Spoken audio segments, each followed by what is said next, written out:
India market invest মাইন্ডসেটে আপনাদের স্বাগত। যা চ্যানেল নতুন এসেছেন তাদেরগুলো প্লিজ চ্যানেলটাকে সাবস্ক্রাইব করবেন, লাইক করবেন, বেল আইকনটা প্রেস করবেন, তার সাথে অল্প নামটা প্রেস করবেন, নোটিফিকেশনটা কিন্তু সঙ্গে সঙ্গে আপনাদের কাছে গিয়ে পৌঁছাবে। স্যার, এই ভিডিওতে আমরা অনলি ফর একটা কোম্পানি নিয়ে আলোচনা করতে চলেছি, যেই কোম্পানিটা 250তে চলছে, যেই কোম্পানিটা উইদিন 1 বছরের মধ্যে কিন্তু 1 থেকে 1.5 বছরের মধ্যে 500 যাওয়ার ক্যাপাসিটি আছে। তো চলুন দেখে নিই কোন কোম্পানি, বিজনেস মডেল কী আছে, ফান্ডামেন্টাল কী আছে, সব নিয়ে আলোচনা করব। শুধু একটু ধৈর্য সহকারে দেখতে হবে, তাহলে ডিটেলসটা আপনিও জানতে পারবেন। যে কোম্পানি নিয়ে আলোচনা করতে চলেছি সেই কোম্পানিটা আজকে ট্রেড করছে কত? 254-তে, প্রায় 5%-এর কাছাকাছি কিন্তু আপসাইড মুভমেন্ট দেখাচ্ছে। যেখানে আমরা লাস্ট 1 মাস দেখলে দেখতে পারবো যে কোম্পানিটা কিন্তু লাস্ট 1 মাসে কীরকম রিটার্ন বানিয়ে দিয়েছে। একটা ফ্ল্যাট টাইপ পারফরমেন্স দিয়েছে, যেখানে চার্ট দেখলে বুঝতে পারবেন যে কোম্পানিটা কিন্তু অনেকটা উপরে গেছিলো, সেখান থেকে এখন অনেকটা ডিসকাউন্টেও চলছে।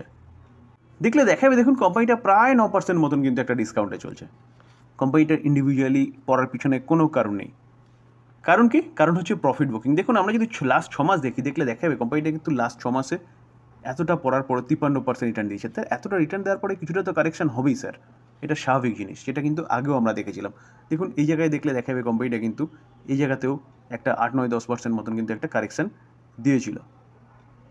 তো সেই জায়গায় দাঁড়িয়ে স্যার কোম্পানি খারাপ হয়ে গেছে? কারেকশন দেওয়া মানে কিন্তু খারাপ নয়, কারেকশন দেওয়া মানে সুযোগ দেওয়া যে কোম্পানিটা আবার নিচে বাই করার জন্য। দেখুন লাস্ট 1 বছরে দেখলে দেখা যাবে কোম্পানিটা লাস্ট 1 বছরে কীরকম রিটার্ন দিয়েছে, 159%। তো 1 বছরে এতটা রিটার্ন দেওয়ার পরে একটু স্যার কারেকশন তো হবেই। যেখানে আমরা লাস্ট 5 বছরে দেখলে দেখা যাবে কোম্পানিটা 102% রিটার্ন দিয়েছে, যেখানে কোম্পানিটা মার্কেটে এসেছিলো কবে? 2021-এর জুলাই। তো লিস্ট হওয়ার পরে কোম্পানি কন্টিনিউয়াসলি নিচে এসছে। নিচে আসার পরে কোম্পানি আবার হঠাৎ করে কামব্যাক কেন করছে? করার পিছনে কারণ কিন্তু কোম্পানিটার বিজনেস এবং কোম্পানিটার তার বিজনেস মডেলটাই পুরো চেঞ্জ করে দিয়েছে। যার জন্য দেখতে পারবেন কোম্পানিটা কিন্তু কোনো এক সময় 45-46-এ চলে এসেছিলো 27শে জানুয়ারি 2023। তো 27শে জানুয়ারি 2023 থেকে 2024-এর এখন কি চলছে, সেপ্টেম্বরের। তো এই সময় পিরিয়ডের মধ্যে কিন্তু কোম্পানিটা দেখুন কীরকম রিটার্ন দিয়েছে, 400%-এর উপরে রিটার্ন দিয়েছে কিন্তু স্যার। স্যার এখানে আমি 395% দেখাতে পারছি, তো 400%-এর উপরে রিটার্ন দিয়েছে। তো এই কোম্পানিটা কিন্তু এই জায়গা থেকেও ডবল হয়ে যেতে পারে উইদিন 1 থেকে 1.5 বছরের মধ্যে। তো চলুন আমরা কোম্পানির বিজনেস মডেল দেখি এবং তারপরে কোম্পানির ফান্ডামেন্টাল দেখব। দেখুন কোম্পানির নাম কি? কোম্পানির নাম হচ্ছে জোম্যাটো। যারা কন্টিনিউ চার্ট দেখেন তারা বুঝতে পারবেন যে কোম্পানিটা, প্রথমেই বুঝতে পেরেছেন যে কোম্পানিটার নাম কি। দেখুন এই যে কোম্পানিটা বিজনেস কী করে, কোম্পানিটা যখন ফার্স্ট টাইম মার্কেটে এসেছিলো এবং বিজনেস শুরু করেছিল, ফুড ডেলিভারির কাজ করতো। অর্থাৎ আপনি ঘরে বসে এই কোম্পানির মাধ্যমে কিন্তু রেস্টুরেন্ট থেকে ফুড অর্ডার করলে এই কোম্পানিটা আপনার বাড়িতে ফুড ডেলিভার করতো। এই ছিল কোম্পানিটার বিজনেস মডেল। তো তারপরে দেখা গেল এই কোম্পানিটা ব্লিঙ্কিট কোম্পানিটাকে কী করেছে, পারচেস করেছে। তারপরে কোম্পানিটা একটা সাবসিডিয়ারি হয়েছে ব্লিঙ্কিট কোম্পানি, যেখানে ব্লিঙ্কিট কোম্পানির মাধ্যমে কিন্তু এই কোম্পানিটা গ্রোসারি থেকে শুরু করে ইভেন ফ্রেশ যে ভেজিটেবলস সেগুলো কিন্তু তারা ডেলিভার করছে। তো বিজনেস মডেলটা কিন্তু আস্তে আস্তে চেঞ্জ হতে শুরু করেছে এবং এই কোম্পানিটারকে ভালো প্রফিটের দিকে নিয়ে গেছে কিন্তু ব্লিঙ্কিটই। তো সেই জায়গায় দাঁড়িয়ে স্যার কোম্পানি এখন শুধু যে ফুড ডেলিভার করে সেরকম ব্যাপার নয়, কোম্পানি ফুড ডেলিভারের সঙ্গে সঙ্গে কিন্তু কোম্পানি এখন গ্রোসারি, আস্তে আস্তে কোম্পানি ফ্রেশ ভেজিটেবল এবং বিজনেস কিন্তু আরও বাড়াচ্ছে।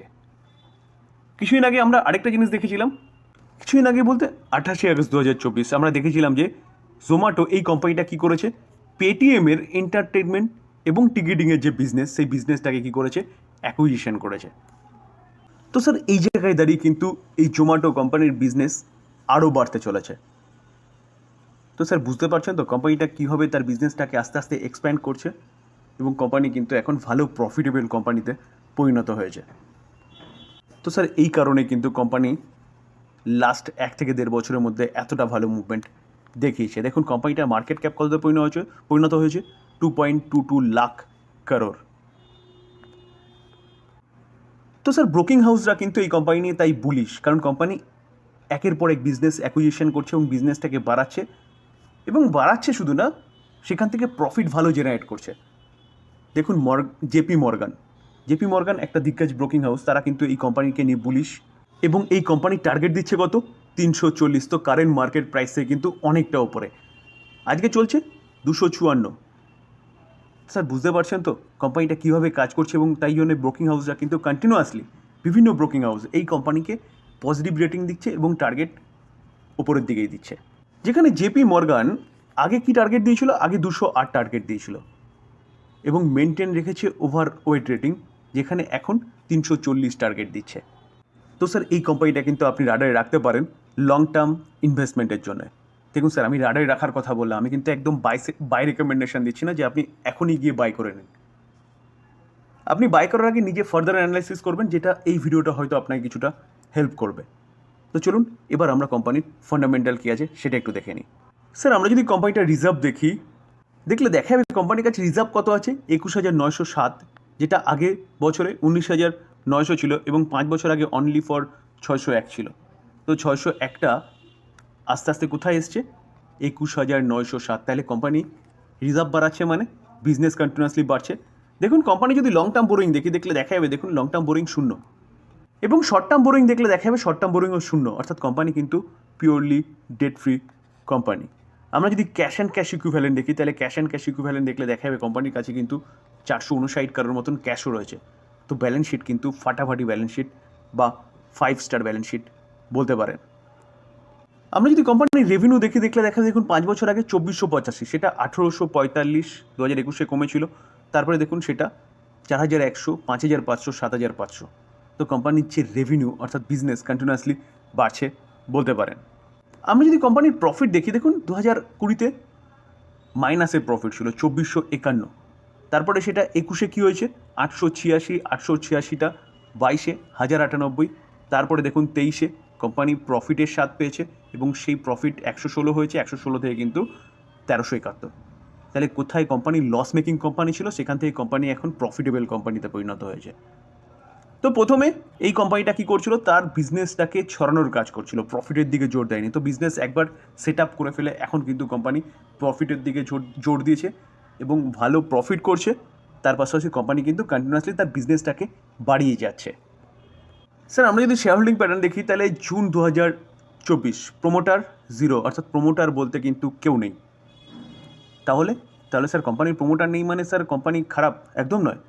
দেখুন স্যার, আমি সবসময় বলি কোম্পানির প্রোমোটারের সাথে সাথে কিন্তু আপনাকে দেখতে হবে ফরেন ইনস্টিটিউশনাল ইনভেস্টার এবং ডোমেস্টিক ইনস্টিটিউশনাল ইনভেস্টারকে। তো ফরেন ইনস্টিটিউশনাল ইনভেস্টার দেখলে দেখা যাবে কত 54.1% স্টেক হোল্ড করছে এবং domestic institutional investor 15.8% stake hold করছে। অ্যাপ্রক্সিমেট দুইজনে মিলে কতটা স্টেক হোল্ড করছে, দুজনে মিলে কিন্তু 70%-এর মতন ওপরে স্টেক হোল্ড করছে। তো স্যার প্রোমোটার নেই বলে কোম্পানি খারাপ? প্রোমোটার নেই বা 50%-এর নিচে আছে ঠিক আছে, কিন্তু তার সাথে কিন্তু কোম্পানি মধ্যে এফআইএস ডিআইএস কতটা স্টেক নিয়ে বসে আছে সেটা দেখতে হবে। এবং পাবলিক দেখুন, public only for 28.6% stake hold করছে এবং আদার্স 1.5% স্টেক হোল্ড করছে।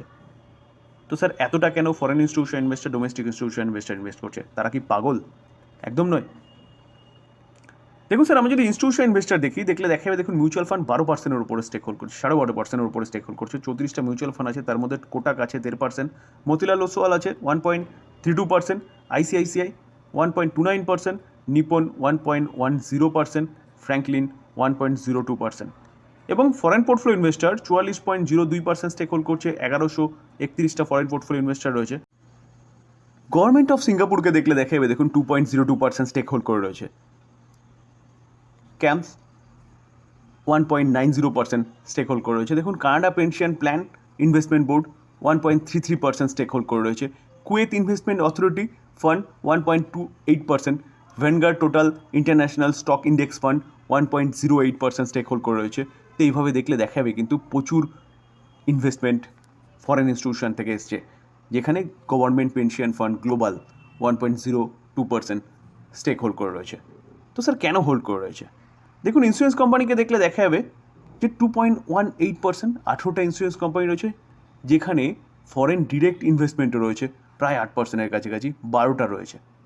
তো স্যার এত ফরেন ইনস্টিটিউশন ইনভেস্টার, এত মিউচুয়াল ফান্ড, বিভিন্ন দেশের পেনশন ফান্ডগুলো এখানে রয়েছে। স্যার কোম্পানিটার বিজনেসের দম আছে বলে তাই জন্যই কিন্তু এত ইনস্টিটিউশন ইনভেস্টার এই কোম্পানিতে রয়েছে, বুঝতে হবে কিন্তু স্যার। আমরা যদি কোম্পানিটার সেলস গ্রোথ দেখি, 10 বছরের ডেটা অ্যাভেলেবেল নেই, 5 বছরে 56%, 3 বছরে 82%, কারেন্ট ইয়ারে 72%। কোম্পানির সেলস গ্রোথ কিন্তু কন্টিনিউয়াসলি বাড়ছে। যেখানে প্রফিট গ্রোথ দেখলেও দেখা যাবে দেখুন 5 বছরে 16%, 3 বছরে 34%, কারেন্ট ইয়ারে 177%। স্টক সিজিআর গ্রোথ দেখলে দেখা যাবে, দেখুন স্টক সিজিআর 3 বছরে 19%, কারেন্ট ইয়ারে 147%, যেখানে কোম্পানি রিটার্ন অন ইকুইটি আগে মাইনাসে ছিল, এখন কিন্তু +1% হয়েছে। স্যার কোম্পানির বিজনেস মডেল ভালো, কন্টিনিউয়াসলি বিজনেস বাড়াচ্ছে, একের পর এক বিজনেস অ্যাকুইজিশন করছে, ভালো। আগে লস মেকিং কোম্পানি ছিল, সেখান থেকে প্রফিটেবল কোম্পানিতে পরিণত হয়েছে। কোম্পানি ভালো করছে, তার পাশাপাশি ব্রোকিং হাউসরাও কিন্তু এই কোম্পানি নিয়ে বলিস, একের পর এক কিন্তু আপসাইডের টার্গেট বিভিন্ন ব্রোকিং হাউস দিয়ে যাচ্ছে। তো এই কোম্পানি কিন্তু এখান থেকে ভালো মুভমেন্ট দেখাতে পারে। এই কোম্পানিটা কিন্তু আপনি রাডারে রাখতে পারেন লং টার্ম ইনভেস্টমেন্টের জন্য। স্যার লং টার্মের ডেফিনেশন যদি বলেন তাহলে মিনিমাম কিন্তু 5 বছর। শর্ট টার্মে অনেক কিছু হতে পারে, কিন্তু লং টার্মে যদি পয়েন্ট অফ ভিউ দেখেন, কোম্পানি লং টার্মে ভালো ক্যাপিটাল গেইন কিন্তু তৈরি করে দেবে। ডিসক্লেমার দিয়ে রাখি স্যার, আবারও বলছি, কোনো বাই সেল রেকমেন্ডেশন নয়। কোম্পানির সম্বন্ধে ভালো নিউজ পাওয়া যাচ্ছে, তার জন্য কোম্পানি নিয়ে ডিটেলসটা আলোচনা করার চেষ্টা করলাম, লার্নিং পারপাস। এটাকে বাই রেকমেন্ডেশন একদম নেবেন না। নিজে ফার্দার অ্যানালাইসিস করবেন, বা আপনি আপনার ফাইন্যান্সিয়াল অ্যাডভাইজারের সাথে কথা বলবেন, তারপরে গিয়ে বাই করবেন। আলোচনা এই পর্যন্ত। যদি ভালো লাগে, যারা চ্যানেল নতুন আসছেন তাদেরগুলো প্লিজ চ্যানেলটাকে সাবস্ক্রাইব করবেন, লাইক করবেন, বেল আইকনটা প্রেস করবেন, তার সাথে অল বাটনটা প্রেস করবেন, নোটিফিকেশনটা কিন্তু সঙ্গে সঙ্গে আপনাদের কাছে গিয়ে পৌঁছাবে। থ্যাংক ইউ, ভালো থাকবেন।